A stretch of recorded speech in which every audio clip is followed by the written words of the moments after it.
apprend à l'école. Voilà. On sait les gens attachés à leur village. Ouais. On voit des gens partir. À vous écouter, Aziz, à écouter les témoignages des uns et des autres qui vous connaissent, on a l'impression que vous n'êtes jamais parti de Baïla, que vous êtes toujours resté à Baïla. C'est dû à quoi? C'est dû à ce que je viens de dire ici, parce que j'ai donné parfois des témoignages. Je crois que ça illustre bien le fait que je ne suis pas sevré de mon village. Pourquoi? Parce que je dis que moi je suis né à Baïla. J'ai tout fait à Baïla. J'ai connu Ziguinchor le jour où j'ai eu mon entrée en sixième pour aller suivre les maisons. Mais auparavant, je connaissais la seule grande ville que je connaissais, c'était Bingana. Donc quelqu'un qui a vécu pendant plus d'une quinzaine d'années, qui a vu ce village-là de A à Z, qui a vu l'évolution de ce village, qui a vu cette propension de ce village axée sur le développement, axée sur l'avenir de ses enfants, ça m'a marqué. Et ça, je me dis tout petit que je dois faire tout pour rendre à ce village tout ce qu'il m'a donné. Et c'est pourquoi il serait très difficile pour moi d'être sevré de ce village-là comme ça. Ça ressemble à quoi en dehors de l'école? Le Baïla de votre enfance, Ouais. ça ressemble à quoi? Baïla, vous savez, c'était Baïla de... C'est ça la chance de Baïla. Ce n'est pas parce qu'on avait l'école qu'on a tout abandonné. On avait donc notre culture. Il y avait des séances de lutte. Parce qu'on cultivait, quand la culture est finie, quand la culture des rizières ou des champs est finie, maintenant c'est la fête. Comme tous les autres villages. On avait gardé donc les contacts traditionnels. Et il y avait des organisations de lutte, de danse de kumpo, tout ça qui fait vivre les villages Diola. Et bien là, est resté Diola tout en étant ouvert. Oui, ça me fait plaisir. Pourquoi vous lui quoi comme on se forêt, kiat, mon ondekane, ma bukana kondekane, biri, si village soli. Souman sou tambi. Souman sou, ça me fait beaucoup plaisir. Car ne pas là, je regarde kankama, je regarde kankama, kankan kasap, kati isuke wali. Vous êtes parti de Baïla sans être parti. Ça veut dire tout ce que vous faites, vous référencez toujours à Baïla. Vos actions, vos gestes dans les associations et tout revient à Baïla. Pourquoi cet attachement à cette terre? On s'attache à sa terre natale parce que pour moi c'est quelque chose de très important pour une personne dans son vivant. Parce que surtout ici, là où on est en France, s'attacher à ses origines, c'est ne pas se perdre. Et c'est ce que nous, on souhaite véhiculer à nos enfants pour qu'ils puissent savoir que c'est vrai, c'est des enfants qui sont nés en France, mais c'est important de savoir ses sources, d'où on vient. Parce que les enfants ici, ils sont nés en France, c'est vrai, mais culturellement, c'est important de leur montrer qu'ils viennent d'ailleurs aussi. Si vous deviez parler à ces enfants nés en France qui ne connaissent pratiquement rien de votre Casamance et de votre Baïla natal, vous devez partager avec eux des souvenirs de Baïla. Vous leur direz quoi? Vous leur parlerez de quoi? Déjà de cette circoncision, c'est-à-dire le Foutamp, toujours. Le Foutamp, parce que c'est ça, l'homme Diola, c'est s'initier à la vie de l'homme. Donc c'est pour cette raison qu'à chaque fois le mot Foutamp revient parce que c'est la base, pour moi je dirais. Le Baïla de votre enfance, quelle place il occupait dans la contrée? Comment il était vu par les autres villages? Est-ce que vous étiez le centre? En tout cas, Baïla, pour moi, c'est le meilleur de tout l'arrondissement de Sundian, comme on le sait, parce qu'on avait le chef de canton. Baïla était le premier machin. Avant, il y avait des chalands, des boutiques depuis à commencer de la porte jusqu'à descendre au Marigot. Il y avait tous les Libanais, il y en avait plein. Dans le temps, on avait plus de Libanais qu'à Bignona. C'était l'ambiance, les chalands qui venaient chercher les arachides pour aller les distribuer à Dakar dans les usines qui fabriquent l'huile, le sieur. Avant, le village était vraiment un village où il y avait tout. Dans ce bail-là où il y avait tout, vous aviez des camarades, des promotionnels, des amis avec qui vous avez grandi. C'est la famille. Parce que tout dans le village de Baïla, on est tous des parents. Parents du côté de papa, parents du côté de la maman, ainsi de suite, on est des cousins. On a des enfants de la jeunesse. Et moi, je peux dire que tous ceux que j'ai vécu avec, eux, ils sont tous, heureusement, moi, je suis encore ravi, eux, ils sont tous partis. Mais je pense toujours, il en reste quelques-uns, mais pas beaucoup. Quand on parle de Baïla, on parle aussi de son fleuve mythique, qui a joué un rôle très important dans le développement du village. Exactement. Est-ce que vous, personnellement, vous avez des souvenirs de ce fleuve, des choses que vous voulez partager avec les générations futures? Les souvenirs du fleuve, c'était ce que je vous disais. Avant, à Baïla, les boutiques, il y en avait plein.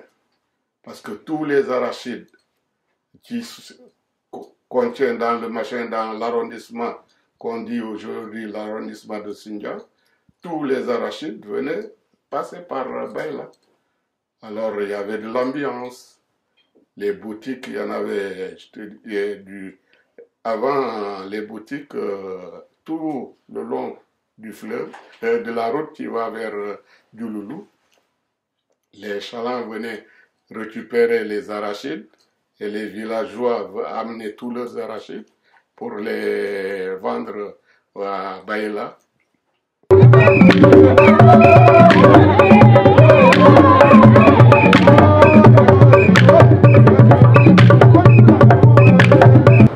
Alors, mais les gens ont retenu, c'est ce qui a rendu célèbre le village de Baïla, donc le rôle qu'il a joué avant les indépendances.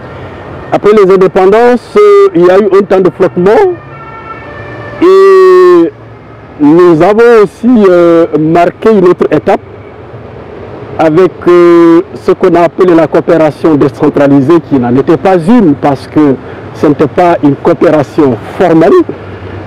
Mais quand on a lancé le concept de tourisme rural intégré, ça a démarré par Baïla et ensuite d'autres villages. Il y a eu un campement touristique à Baïla, ce qui a permis à Baïla de nouer des partenariats avec des villes européennes, notamment en France et dans d'autres régions. Et je pense que ça a démarré par là et ensuite d'autres villages s'en ont inspiré pour essayer de développer ce type de partenariat et on a aidé certains villages à trouver des partenaires pour essayer d'améliorer les conditions de vie des populations. Parce qu'on a pensé que puisque l'État ne pouvait pas tout faire, l'État était faible, on le sait, il fallait trouver des partenaires pour aider les populations à réaliser les infrastructures sociales de base, ce qui a été fait. Mais même très loin de Baïla et de la Casamance, vous avez dû entendre des récits de gens qui étaient en contact avec Baïla. Qu'est-ce qu'ils vous ont dit de ce village? Du village de Baïla, quand même, j'y vais. À chaque fois que je vais en vacances, je me ressourcer, retourner, vivre le Boucout, par exemple, de 2007. Et bien avant, j'allais, même si c'est pour une journée ou deux, voir les papas qui sont là-bas. C'est une très belle chose, c'est un beau village qui m'inspire, qui est une source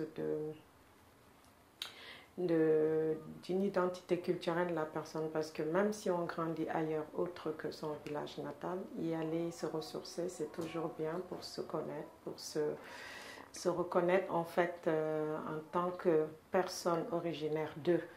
Donc j'y vais, j'y tiens, j'aime mon village et je le revendique d'ailleurs.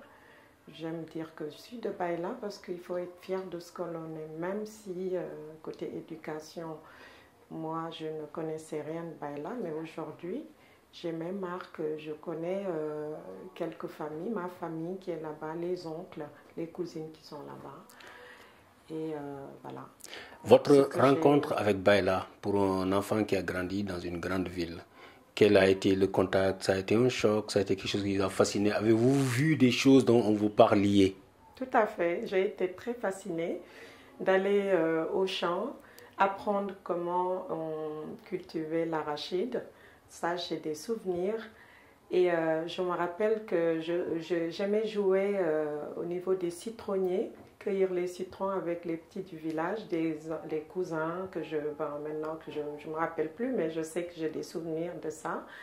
Et voilà, j'allais avec eux dans les champs, faire ce que les gens faisaient, bien que j'avais peur aussi de l'inconnu, parce que je n'étais pas habituée à marcher sur le sable comme ça. Et à chaque fois que je voyais des petits serpents, parce que je regardais bouger les serpents et tout, et ça m'impressionnait.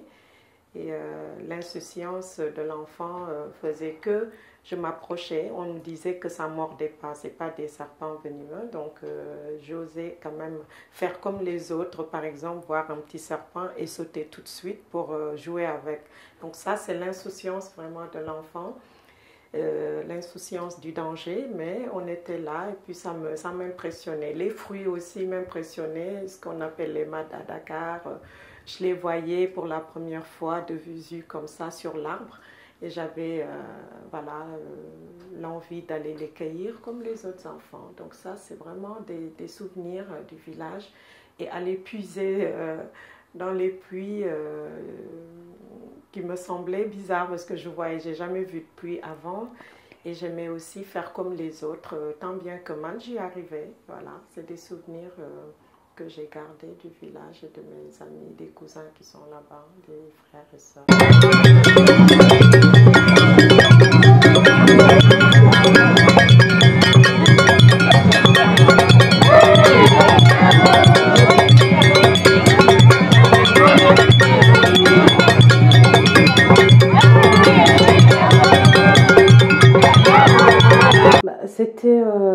C'était une découverte et ça ne l'était pas en même temps. Parce que, comme je le dis, j'ai découvert Baïla à travers le regard de mes parents, de mes tantes, de mes oncles qui m'ont entourée très tôt avec justement ce village de Baïla.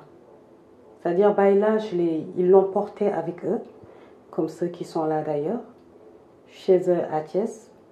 Et à travers les histoires, leurs souvenirs, j'ai eu des images de Baïla. Évidemment, c'est assez différent de ce que j'ai pu retrouver, enfin j'ai pu voir quand j'ai été à Baïla pour la première fois. Et ce qui m'a marqué, je dirais, c'était la liberté. Quand je dis liberté, pour moi, c'était une richesse que je n'ai pas retrouvée ailleurs en dehors de Baïla. La première fois que j'ai su ce que c'était la liberté, c'était à Baïla. La liberté de pouvoir. Une vie, quand je dis liberté, c'est dans le sens positif du terme, bien entendu. C'est-à-dire une vie sans contrainte, mais une vie libre. Libre sans être libertaire. Je parle de la vraie liberté que chacun d'entre nous recherche. La liberté comme un idéal. Donc quand on me dit Baïla, pour moi c'est ça Baïla. Baïla, c'est aussi le contact avec la nature, avec la brousse, la campagne, les rizières. Avez-vous des souvenirs de ce village qui vous a bercé très tôt, dont les récits vous ont bercé très tôt? La nature, oui. Oui, et c'est pourquoi quand je parle de liberté, c'est parce qu'il y a... Baïla à cheval entre les deux, il y a la nature, il y a un aspect moderne qui est là. Très fort par rapport à d'autres et c'est vrai que pour un enfant qui vient d'ailleurs, qui vient de la ville comme on dit, il y a un premier choc d'abord par rapport à la verdure qu'on n'a pas forcément en ville, par rapport à, je sais pas comment le décrire, il y a une joie de vie, de vivre qu'on ne peut pas décrire. Il y a une couleur qui est là qui ne peut pas être décrite, il faut la vivre. Je ne sais pas si vous voyez ce que je veux dire. Et c'est pourquoi je parle de liberté, parce que c'est quelque chose qui m'a beaucoup frappé, qui est très fort. Et il faut vraiment vivre ça. Baïla également a joué un rôle important dans le développement sportif. On avait une équipe de football qui était très célèbre et qui a une fois remporté la coupe départementale de l'Ignona. Mais entre-temps, il y a eu des flottements. Et vous savez, la jeunesse s'était ruée sur le football, délaissant toutes les autres formes de sport ou de culture. Alors je pense que c'est vers ces dernières années, disons après la cérémonie de Boukout de Baïla de 2007, que les villageois ont voulu organiser chaque fois un événement aussi d'une grande ampleur. Et finalement, la lutte est revenue. Et pourtant, Baïla avait des champions de lutte avant. Donc la lutte est revenue et ils ont commencé à organiser des tournois de lutte. Moi, je suis France. On a préparé pour cette journée Yati Babou Baïla. Oui, côté France, mon kanya kebirunan ou jamais oui. Le coq de réunion, on a mis qu'à préparer, funaka furin que soumay. Le conseil kako, kako bobetanye c'est ici au Lili, bon, kunina ku imanjut, mais annonce ni homme, managi un homme que bien kola, bête et jai, et que funaka fukilia. Ça sera sur combien de jours? 2 jours. Et dans ces 2 jours-là, il y aura tout. Le lutte, brouം. Bon, il va dire tout programmé, mais 2 jours, c'est qu'il a aussi.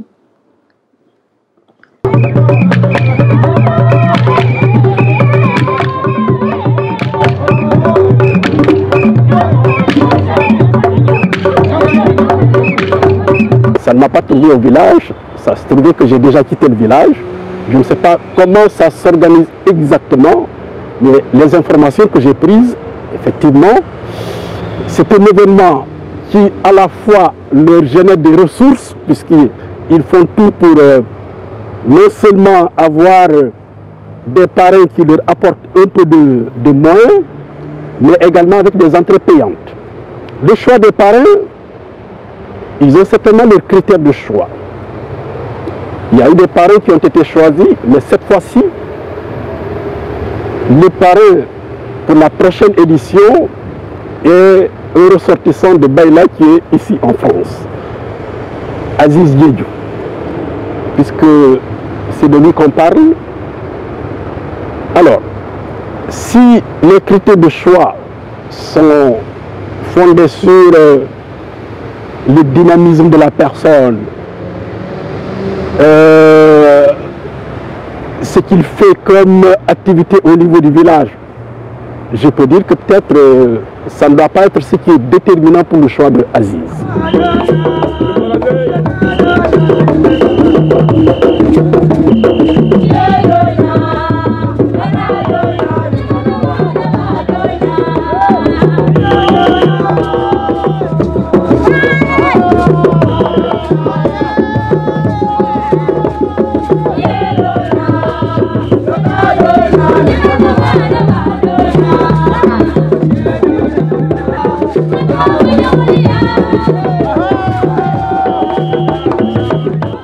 Bon,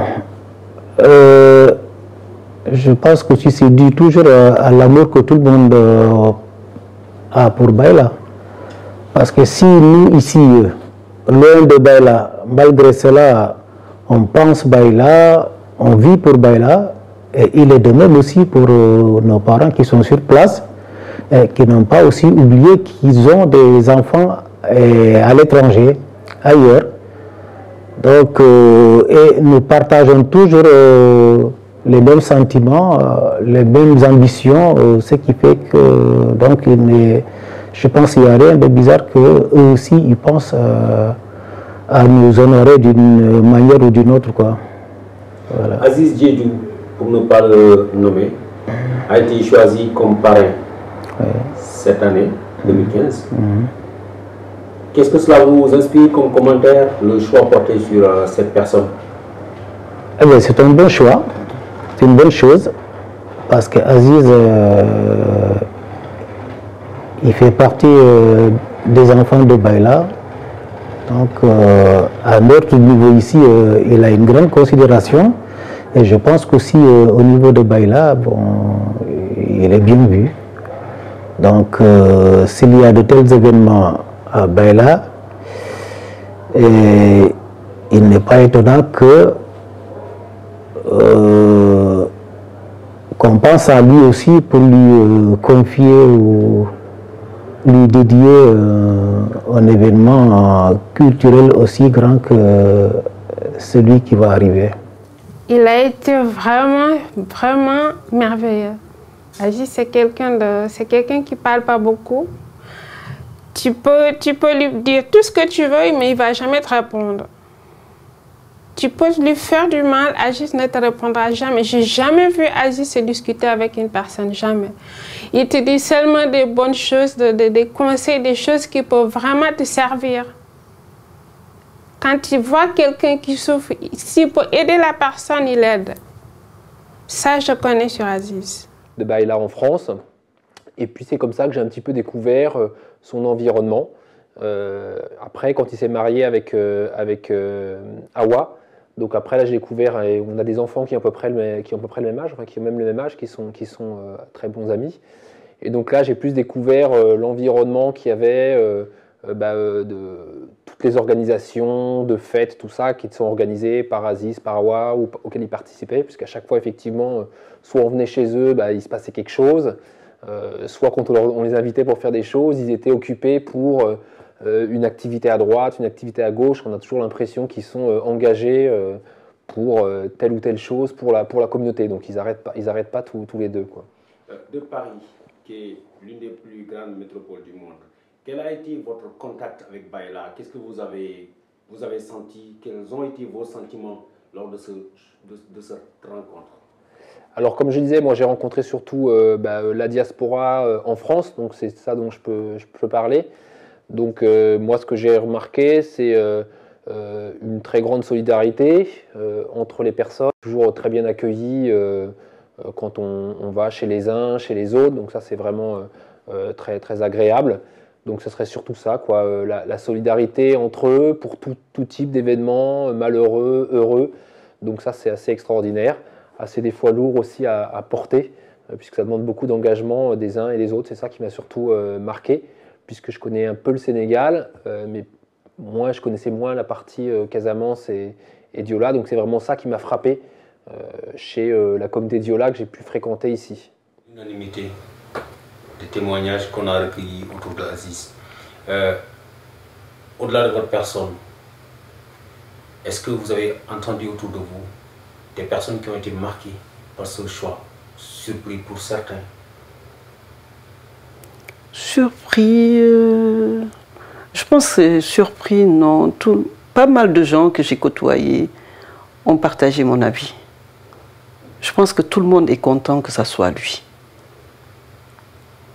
Et puis bon, sérieusement, bon, autour de là, ici en France, je vois pas quelqu'un d'autre que Aziz. Moi, c'est Aziz et c'est Aziz. Il l'a mérité. Les gens... Aziz jooju ku doy ñëpp parce que ku baax la, patience, koo xam ne mun na dimbali nit, mun na yërëm nit, mun nga ko confier sa problème, xaw ma nuñ koy wax, mu dencal la ko, mu denc ko ci xolam, te du ko waxee fenn. te loolu moo jafe léegi, loolu moo jafe parce que léegi da ngay am sa problème nga dem dénk ko nit, même koo xam ne sa mbokk la, koo bokkal peut-être ndey ak baay, bu ëllëgee téléphone bi di nga ko dégg feneen. Mais Aziz doo ko dégg fenn, loolu moom man mën naa ko témoigner. tey nag ngeen di waajalee bés boobu. bés boobu ni ñu ko waajalee de moom fi mu nekk nii amuñu jotaay fi mu nekk nii ñu ngi ci wutum billet ñu ngi ci wutum aso bi ñu ngi ci réunion nu ñuy mënee dene amuñu toogaay fi mu nekk nii ba décembre ba ñuy yéeg ci avion incha allah kenn amul jot xaw ma ñaata nit ñooy dem ñi war a dem ñooy ëpp ñi nga xam ne ñu fii des. Aziz jaral na leen ko. Aziz daf ñu ko jaral te li bindoo Aziz di pour ñun waa Bayla ñëpp lañ ko jox parce que Aziz nekkoon na fi président am na lu mu deful président kii village de Bayla fii. Puisque c'est quelqu'un de très distrait, c'est quelqu'un qui passe chaque fois inaperçu, qui n'aime pas se montrer, mais c'est la vie qu'il a choisie parce que c'est effectivement une personne très effacée. Mais ça ne reste pas une personne qui a quand même non seulement de la personnalité, pour le dire, mais qui est prêt à se sacrifier pour les autres. Et je pense qu'il n'est pas tort de le choisir. La plupart des étudiants qui sont venus... Ce tournoi, bon, je ne peux pas vous dire grand-chose sur ce tournoi parce que je ne sais pas exactement comment ça s'organise. Mais c'est quelque chose qui me fait plaisir parce qu'aujourd'hui, ce n'est pas un parrainage à Aziz, c'est un parrainage à tous les gens qui habitent à l'étranger, surtout en France. C'est notre parrainage, ce n'est pas le parrainage tout simplement à Aziz. C'est à nous tous, ça nous fait plaisir. Ils ont parrainé, ils ont donné un nom, mais moi je trouve qu'ils ont donné tous les gens qui habitent à Paris. C'est un parrainage pour nous.